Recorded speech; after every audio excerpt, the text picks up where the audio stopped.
LIVE അഥവാ live എന്ന വാക്കിന് മലയാളത്തിൽ സാഹചര്യമനുസരിച്ച് പല അർത്ഥങ്ങളും പറയാം.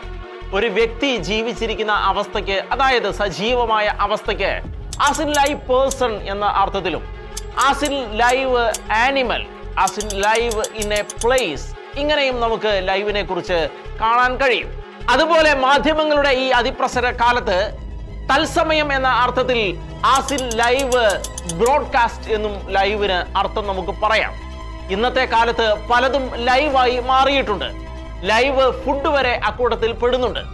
പ്രിയപ്പെട്ടവർ മരിക്കുമ്പോൾ വിദേശങ്ങളിൽ ആയിരിക്കുന്നത് മൂലം എത്തിച്ചേരാൻ കഴിയാത്തവർക്ക് സംസ്കാര ചടങ്ങുകൾ ലൈവായി എത്തിച്ചു കൊടുക്കുന്ന പതിവുമുണ്ട്. ഇങ്ങനെ പലതരത്തിലുമുള്ള ലൈവുകളുടെ ലോകത്തിലാണ് നാം ലൈവായി അങ്ങനെ നിൽക്കുന്നത്. എന്നാൽ ഇത്തരത്തിലുള്ള എല്ലാ ലൈവ് പ്രോഗ്രാമുകളിൽ നിന്നും വ്യത്യസ്തമായി നാം ഇതുവരെ കേട്ടിട്ടില്ലാത്ത തരത്തിലുള്ള ഒരു ലൈവ് കഴിഞ്ഞ ആഴ്ചയിൽ അർജന്റീനയിൽ സംഭവിച്ചു.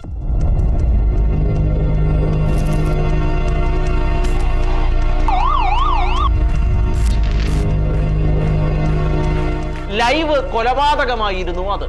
2 യുവതികളെയും ഒരു പെൺകുട്ടിയെയും പീഡിപ്പിക്കുകയും ക്രൂരമായി മർദ്ദിക്കുകയും ചെയ്തതിനു ശേഷം കൊന്നുകളയുന്ന ഭീകരമായ രംഗങ്ങൾ അക്രമികൾ ലൈവായി സംപ്രേഷണം ചെയ്തപ്പോൾ അർജന്റീന ഒന്നാകെ ഞെട്ടി, ലോകം മുഴുവൻ ഞെട്ടി. ഇന്ന് നമ്മൾ ആ കൊലപാതകത്തിന്റെ പശ്ചാത്തലത്തിൽ ചർച്ച ചെയ്യുന്നത് ലൈവ് കൊലപാതകങ്ങളെയും ആക്രമണങ്ങളെയും കുറിച്ചാണ്.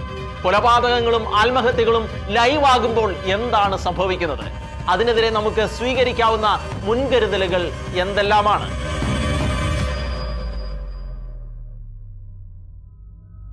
അർജന്റീനയുടെ തലസ്ഥാനമായ ബ്യൂണസ് അയേഴ്സിലാണ് ഞെട്ടിക്കുന്ന ആ സംഭവം അരങ്ങേറിയത്. 20 വയസ്സുള്ള മൊറീന വേർഡിയും ബ്രണ്ട ഡെൽ കാസ്റ്റിലോയും 15 വയസ്സുള്ള ലാറ ഗുട്ടേറസും ക്രൂരമായി കൊല ചെയ്യപ്പെടുകയായിരുന്നു. അവരെ പീഡിപ്പിക്കുന്നതിന്റെയും പിന്നീട് ശ്വാസം മുട്ടിച്ച് കൊല്ലുന്നതിന്റെയും ദൃശ്യങ്ങൾ ലൈവായി സ്ട്രീം ചെയ്യുകയും ചെയ്തു. സെപ്റ്റംബർ 15 മുതൽക്കാണ് 3 പേരെയും കാണാതെ പോയത്. സെപ്റ്റംബർ 19 ഒരു പാർട്ടിക്ക് പോകുന്നുവെന്ന് പറഞ്ഞാണ് ഇവർ വീടുകളിൽ നിന്നും ഇറങ്ങിയത്. പാർട്ടിയുടെ പേര് പറഞ്ഞാണ് അവരെ അക്രമികൾ കൂട്ടിക്കൊണ്ടുപോയതും. പക്ഷേ ആ യാത്ര അവരുടെ അന്ത്യയാത്ര ആയിരുന്നു.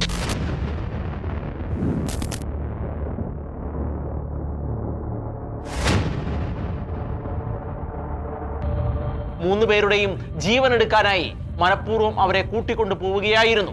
ബ്യൂണസ് അയേഴ്സിൽ നിന്ന് ഏകദേശം 25 കിലോമീറ്റർ തെക്കുള്ള ഫ്ലോറൻസിയോ വരേലയിലുള്ള വീട്ടിലേക്കാണ് ഇവരെ അക്രമികൾ കൂട്ടിക്കൊണ്ടുപോയത്.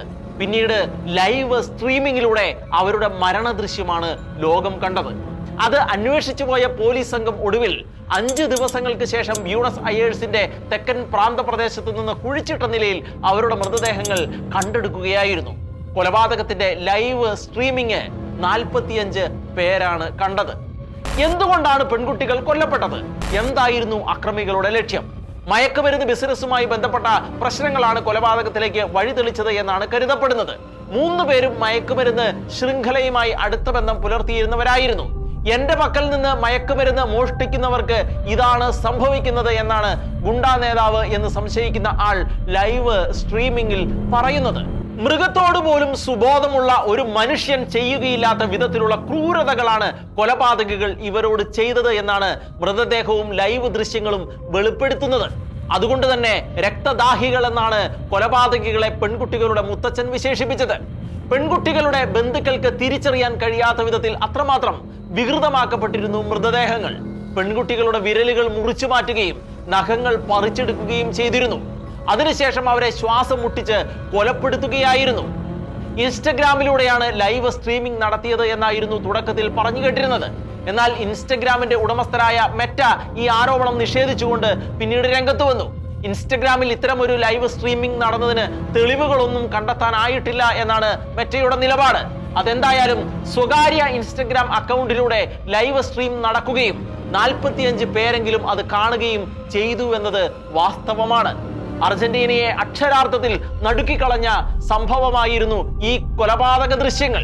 സ്ത്രീകളെ പീഡിപ്പിക്കുകയും കൊല്ലുകയും ചെയ്യുന്ന ദൃശ്യങ്ങൾ ലൈവ് സ്ട്രീം ചെയ്തതോടെ രാജ്യവ്യാപകമായി പ്രതിഷേധം പൊട്ടിപ്പുറപ്പെട്ടു. ഭരണകൂടത്തിനെതിരെ വ്യാപകമായ പ്രതിഷേധത്തിന് ഇത് വഴിയൊരുക്കി. സ്ത്രീകൾക്കും പെൺകുട്ടികൾക്കും നീതി ലഭിക്കണമെന്നാവശ്യപ്പെട്ട് ബ്യൂണസ് അയേഴ്സിൽ നടന്ന പ്രതിഷേധ റാലിയിൽ ആയിരക്കണക്കിന് സ്ത്രീകൾ പങ്കെടുത്തു.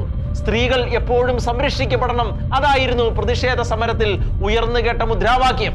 ലാറയുടെയും ബ്രണ്ടയുടെയും മൊറീനയുടെയും പേരുകളും അവരുടെ ഫോട്ടോകളുമുള്ള ബാനറുകൾ ഉയർത്തിപ്പിടിച്ചുകൊണ്ടായിരുന്നു അർജന്റീനിയൻ പാർലമെന്റിലേക്ക് മാർച്ച് നടന്നത്. അതൊരു മയക്കുമരുന്ന് സ്ത്രീഹത്യയാണ്, ഞങ്ങളുടെ ജീവിതം വെറുതെ കളയാനാവില്ല എന്നിങ്ങനെയുള്ള മുദ്രാവാക്യങ്ങളും പ്രതിഷേധത്തിനിടയിൽ അലയടിക്കുന്നുണ്ടായിരുന്നു. പ്രസിഡന്റ് ജാവിയർ മിലിയുടെ ഭരണകൂടത്തിന്റെ നിഷ്ക്രിയത്വമാണ് ഇത്തരത്തിലുള്ള മയക്കുമരുന്ന് കൊലപാതകങ്ങൾ നടക്കാൻ കാരണമെന്നായിരുന്നു ജനങ്ങളുടെ ആരോപണം. ഇത്തരമൊരു വിചാരത്താൽ പ്രതിഷേധക്കാർ മിലിയുടെയും സർക്കാർ മന്ത്രിസഭയിലെ നിരവധി പേരുടെയും ഫോട്ടോകൾ പ്രതിഷേധ റാലിക്കിടയിൽ കത്തിക്കുകയും പ്രസ്തുത ദൃശ്യങ്ങൾ സോഷ്യൽ മീഡിയയിലൂടെ പ്രചരിപ്പിക്കുകയും ചെയ്തു. തങ്ങൾക്ക് നീതി വേണമെന്നായിരുന്നു പ്രതിഷേധത്തിൽ പങ്കെടുത്ത സ്ത്രീകൾ ഒന്നടങ്കം ആവശ്യപ്പെട്ടത്. പെൺകുട്ടികളുടെ അമ്മമാരും ഇതിൽ പങ്കെടുത്തിരുന്നു. കുറ്റവാളികളെ പിടികൂടണം, അവരെ ശിക്ഷിക്കണം, അവരെന്റെ മകളെ എന്നിൽ നിന്ന് പറിച്ചെടുത്തു, എന്റെ മകൾ ഒരു നല്ല പെൺകുട്ടിയായിരുന്നു, അവർ 3 പേരും ദാരുണമായ ഈ മരണത്തിന് അർഹരല്ല, ബ്രണ്ടയുടെ അമ്മ കണ്ണീരോടെ മാധ്യമങ്ങൾക്ക് മുന്നിൽ പറഞ്ഞത് ഇങ്ങനെയായിരുന്നു. ഇങ്ങനെയൊക്കെ പറയുമ്പോഴും ഈ പെൺകുട്ടികളെ സംബന്ധിച്ചും നിരവധിയായ മറ്റ് കഥകളും പ്രചാരത്തിലുണ്ട്. പണം കണ്ടെത്താനായി ലൈംഗിക തൊഴിലിൽ ഏർപ്പെട്ടിരുന്ന ഇവർ മയക്കുമരുന്ന് കച്ചവടവും നടത്തിയിരുന്നു എന്നതാണ് പ്രധാനപ്പെട്ട ആരോപണം. എന്നാൽ 15കാരിക്ക് മയക്കുമരുന്നുമായോ ലൈംഗിക തൊഴിലുമായോ ബന്ധമുണ്ടായിരുന്നില്ല എന്നാണ് ബന്ധുക്കൾ പറയുന്നത്. ദാരിദ്ര്യം ഉണ്ടായിരുന്നു എന്നത് സത്യമാണ് എങ്കിലും മറ്റെല്ലാ ആരോപണങ്ങളും വാസ്തവ വിരുദ്ധമാണ് എന്ന് ബന്ധുക്കൾ ഒന്നടങ്കം പറയുന്നു. കൊലപാതകത്തിന് ഉത്തരവിട്ടതെന്ന് കരുതുന്ന ആളെ ദിവസങ്ങൾക്ക് ശേഷം പോലീസ് അറസ്റ്റ് ചെയ്തു. കൂടാതെ കൊലപാതകവുമായി ബന്ധപ്പെട്ട 3 പുരുഷന്മാരെയും 2 സ്ത്രീകളെയും ഇതുവരെ അറസ്റ്റ് ചെയ്തിട്ടുമുണ്ട്. എങ്കിലും ഗ്രൂപ്പിന്റെ തലവൻ എന്ന് സംശയിക്കപ്പെടുന്ന 20 വയസ്സുകാരൻ ഇപ്പോഴും പെറുവിൽ ഒളിവിൽ ആണ് എന്നാണ് സൂചനകൾ. മയക്കുമരുന്ന് മാഫിയയുടെ ഭാഗമായിരുന്ന പെൺകുട്ടികൾ ഗ്യാങ് കോഡ് തെറ്റിച്ചതാണ് കൊലപാതകത്തിന് കാരണമായത് എന്നും സമാനമായ നിലയിൽ പ്രവർത്തിക്കുന്ന മയക്കുമരുന്ന് സംഘാംഗങ്ങൾക്കുള്ള മുന്നറിയിപ്പായിട്ടാണ് ലൈവ് സ്ട്രീമിംഗ് ചെയ്തത് എന്നും പോലീസ് പറയുന്നു. ഇതേക്കുറിച്ച് 2025 ആദ്യ 8 മാസങ്ങളിൽ അർജന്റീനയിൽ കൊല ചെയ്യപ്പെട്ടത് 164 സ്ത്രീകളായിരുന്നു. എന്നാൽ ആ കൊലപാതകങ്ങൾ എല്ലാറ്റിനെയുംകാൾ ഞെട്ടൽ ഉളവാക്കിയത് ഈ കൊലപാതകമായിരുന്നു. 2024 നവംബറിൽ സ്ത്രീകൾക്കും പെൺകുട്ടികൾക്കുമെതിരായ എല്ലാത്തരം ഓൺലൈൻ ആക്രമണങ്ങളും അവസാനിപ്പിക്കുന്നതിനെ പ്രോത്സാഹിപ്പിക്കുന്ന ഐക്യരാഷ്ട്രസഭയുടെ പ്രമേയത്തിനെതിരെ വോട്ട് ചെയ്ത ഏക രാഷ്ട്രം അർജന്റീനയായിരുന്നു എന്ന് കൂടി പറയേണ്ടതുണ്ട്. ഈ അവസരത്തിൽ ലൈവ് സ്ട്രീമിങ്ങിലൂടെ കൊല്ലപ്പെടുന്ന ആദ്യത്തെ ഇരകളൊന്നുമല്ല ഈ പെൺകുട്ടികൾ. ഇക്കഴിഞ്ഞ മെയ് മാസത്തിൽ Mexican social media influencer Valeria Marquez എന്ന 23കാരി ടിക്ടോക്ക് ലൈവ് സ്ട്രീമിംഗ് നടക്കുമ്പോൾ വെടിയേറ്റ് കൊല്ലപ്പെട്ടിരുന്നു. ഇത്തരത്തിൽ സ്ത്രീകൾ കൊല്ലപ്പെടുന്നതിനെ ജെൻഡർ ബേസ്ഡ് കൊലപാതകങ്ങളെന്ന് ഒരു കൂട്ടർ അഭിപ്രായപ്പെടുന്നു. UN റിപ്പോർട്ട് അനുസരിച്ച് മെക്സിക്കോയിൽ ഓരോ ദിവസവും 10 സ്ത്രീകൾ കുടുംബക്കാരുടെയോ അല്ലെങ്കിൽ ജീവിത പങ്കാളിയുടെയോ കൈകളാൽ കൊല ചെയ്യപ്പെടുന്നുവെന്നാണ് കണക്ക്. അർജന്റീനയിലും സ്ഥിതിഗതികൾ വ്യത്യസ്തമല്ല. ഓരോ 36 മണിക്കൂറിലും ഒരു സ്ത്രീ പുരുഷനാൽ കൊല്ലപ്പെടുന്നുവെന്നാണ് റിപ്പോർട്ടുകൾ പറയുന്നത്. 2017 നടന്ന ഒരു ലൈവ് കൊലപാതകം ഉയർത്തിയ ചോദ്യങ്ങൾ ഇപ്പോഴും പ്രസക്തമാണ്.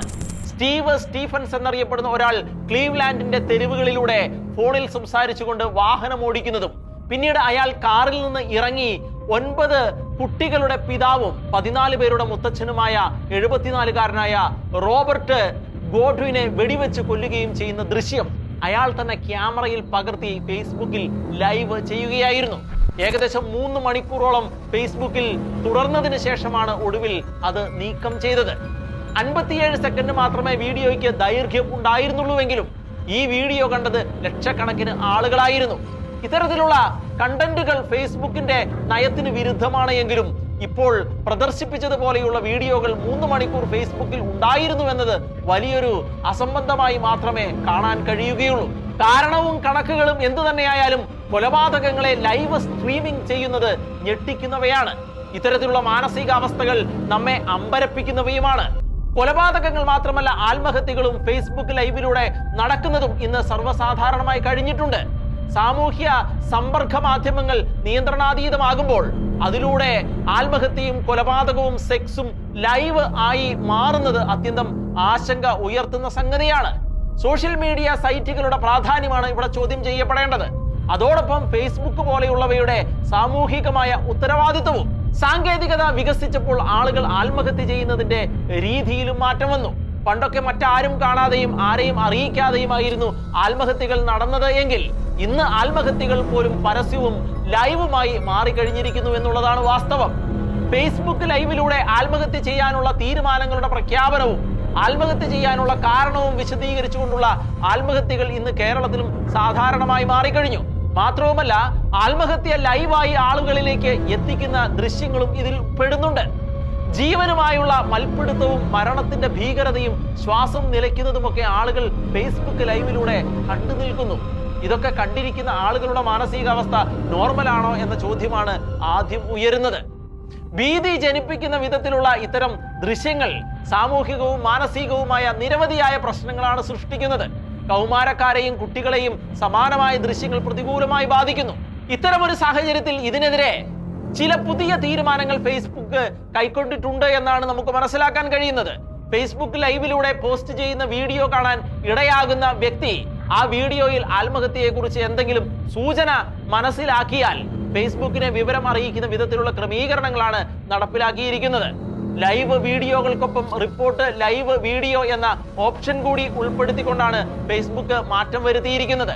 ഇത്തരത്തിൽ റിപ്പോർട്ട് എന്ന ഓപ്ഷൻ കൊടുത്തു കഴിയുമ്പോൾ റിപ്പോർട്ട് ചെയ്യാനുണ്ടായ കാരണത്തെക്കുറിച്ച് ചോദിക്കുകയും അതിൽ നിന്ന് ആത്മഹത്യ എന്ന ഓപ്ഷൻ തിരഞ്ഞെടുക്കുകയും ചെയ്യാം. ഉടൻ തന്നെ വീഡിയോ അപ്ലോഡ് ചെയ്ത വ്യക്തിക്ക് ഫേസ്ബുക്കിൽ നിന്ന് സന്ദേശങ്ങൾ ലഭിക്കും. പ്രശ്നങ്ങൾക്ക് സഹായം അഭ്യർത്ഥിച്ചുകൊണ്ട് വിളിക്കാവുന്ന ഫോൺ നമ്പറുകൾ ലഭിക്കുകയും ചെയ്യും. വീഡിയോ റിപ്പോർട്ട് ചെയ്ത ആൾക്ക് എങ്ങനെ തന്റെ സുഹൃത്തിനെ അതിൽ നിന്ന് പിന്തിരിപ്പിക്കാം എന്നതിനെ കുറിച്ചുള്ള നിർദ്ദേശങ്ങളും ലഭിക്കും. ഇതൊക്കെ എത്രത്തോളം ഫലവത്താണ് എന്നും ക്രിയാത്മകമായ ഇടപെടലുകൾ നടന്നിട്ടുണ്ട് എന്നും കൃത്യമായി പറയാനാവില്ല. കാരണം ഇങ്ങനെയൊക്കെ ചെയ്തിട്ടും പലരുടെയും ലൈവ് ആത്മഹത്യകൾ ഒഴിവാക്കാൻ കഴിഞ്ഞിട്ടില്ല. വിദൂരങ്ങളിലുള്ള പ്രിയപ്പെട്ടവരെ ഇക്കാര്യം അറിയിച്ചു കഴിയുമ്പോൾ അവരുടെ ഭാഗത്ത് നിന്ന് ഇടപെടലുകൾ ഉണ്ടാകുന്നതിന് മുൻപ് തന്നെ ആത്മഹത്യകൾ സംഭവിക്കുകയാണ് പതിവ്. ലൈവ് സ്ട്രീമിംഗിന്റെ ദോഷങ്ങൾ പറയുമ്പോഴും ആത്യന്തികമായി ഫേസ്ബുക്ക് ലൈവ് വളരെ പ്രയോജനകരവും ഉപകാരപ്രദവുമാണ്. ക്രിയാത്മകമായ കാര്യങ്ങൾക്ക് വേണ്ടിയാണ് സക്കർബർഗ് അത്തരമൊരു സൗകര്യം വിഭാവനം ചെയ്തതും. എന്നാൽ ഈ സൗകര്യത്തെ വളരെ നിഷേധാത്മകമായ കാര്യങ്ങൾക്ക് വേണ്ടിയാണ് ഇന്ന് പലരും ഉപയോഗിക്കുന്നത് എന്നതാണ് ഖേദകരം. ഇതിന്റെ പേരിൽ വിമർശനങ്ങളും പഴികളും കേട്ടതുകൊണ്ടാണ് ആത്മഹത്യ ലൈവ് സംവിധാനങ്ങൾക്ക് പ്രതിരോധം ഏർപ്പെടുത്തിക്കൊണ്ടുള്ള ചുവടുവെപ്പുകൾ ഫേസ്ബുക്ക് നടത്തിയിരിക്കുന്നതും. ലൈവ് കൊലപാതകങ്ങളെയും ആത്മഹത്യകളെയും കുറിച്ച് പറയുമ്പോൾ പെട്ടെന്ന് പലരുടെയും മനസ്സിലേക്ക് കടന്നു വന്നത് ഇസ്ലാമിക് സ്റ്റേറ്റ് പുറത്തുവിട്ട വീഡിയോ ദൃശ്യങ്ങളായിരിക്കും. ലിബിയൻ പ്രവിശ്യയായ ട്രിപ്പോളിയിലെ കടൽ തീരത്ത് ഓറഞ്ച് ജമ്പ് സ്യൂട്ട് ധരിച്ച കോപ്റ്റിക് ക്രൈസ്തവരെ ശിരച്ഛേദനം ചെയ്യുന്ന വീഡിയോ നമ്മെ സംബന്ധിച്ചിടത്തോളം ആദ്യത്തെ അനുഭവമായിരുന്നു. ഈ വീഡിയോ ആയിരിക്കാം മലയാളികൾ കണ്ട ആദ്യ ലൈവ് കൊലപാതക വീഡിയോ. അറിയാതെയെങ്കിലും അത് കണ്ടുപോയ അവരുടെ ഓർമ്മകളിൽ ഇപ്പോഴും ആ ദൃശ്യം മാഞ്ഞിട്ടുണ്ടാവില്ല. സാങ്കേതിക വിദ്യ അതിവേഗത്തിൽ വളരുന്ന ഈ ഡിജിറ്റൽ ലോകത്തിൽ സ്മാർട്ട് ഫോണുകളും ഇന്റർനെറ്റും സമൂഹ മാധ്യമ പ്ലാറ്റ്ഫോമുകളും വഴി ലോകത്തിന്റെ ഏത് ഭാഗത്തു നിന്ന് വേണമെങ്കിലും നേരിട്ട് ലൈവ് സ്ട്രീമിംഗ് നടത്താൻ കഴിയുന്ന അവസ്ഥയാണ് ഇന്ന് നമുക്കുള്ളത്. ഇതിലൂടെ നല്ല കാര്യങ്ങളും വിദ്യാഭ്യാസപരമായ സംരംഭങ്ങളും വ്യാപകമായി പ്രചരിക്കുന്നുണ്ടെങ്കിലും അതിന്റെ മറുവശം പലപ്പോഴും അത്ര ആശ്വാസകരമായ കാര്യമല്ല. അതിന്റെ ഇരുണ്ട വശമാണ് നാം ഇതുവരെ കണ്ടത്. കൊലപാതകങ്ങളുടെ ലൈവ് സ്ട്രീമിംഗ് ലോകമെമ്പാടും ആശങ്ക ഉണർത്തുന്ന പ്രശ്നമായി ഇന്ന് വളർന്നിരിക്കുന്നു. മനുഷ്യാവകാശ ലംഘനങ്ങൾ, കുറ്റകൃത്യങ്ങൾ, ആക്രമണങ്ങൾ, കൊലപാതകങ്ങൾ എന്നിവ നേരിട്ട് സംപ്രേഷണം ചെയ്യപ്പെടുന്നത് സമൂഹത്തെയും വ്യക്തികളെയും നിരവധി തലങ്ങളിൽ പ്രതികൂലമായി ബാധിക്കുന്നുണ്ട്. ഇത് പ്രേക്ഷകരിൽ വരുത്തി തീർക്കുന്ന ആഘാതങ്ങളെ കുറിച്ച് കൂടി നാം മനസ്സിലാക്കേണ്ടതുണ്ട്. ലൈവായി വയലൻസ് രംഗങ്ങൾ കാണുന്നത് ഷോക്ക്, ഭയം, മാനസിക ആഘാതം തുടങ്ങിയ അനുഭവങ്ങൾ ഉണ്ടാക്കുന്നതാണ്. പലർക്കും ഇത്തരം ദൃശ്യങ്ങൾ ട്രോമയ്ക്കും ഉറക്കക്കുറവിനും കാരണമാകാം. പ്രത്യേകിച്ച് കുട്ടികളിലും കൗമാരക്കാരിലും ഹിംസയെ നോർമലൈസ് ചെയ്യുന്നുവെന്നതാണ് ഇതിന്റെ പിന്നിലെ മറ്റൊരു അപകടം. അന്യഭാഷാ സിനിമകളിൽ കണ്ടുവരുന്ന വയലൻസിന്റെ അതിപ്രസരം ഇപ്പോൾ മലയാള സിനിമകൾക്കും അന്യമല്ല എന്നുകൂടി സാന്ദർഭികമായി നമ്മൾ പറഞ്ഞു വെക്കേണ്ടതുണ്ട്.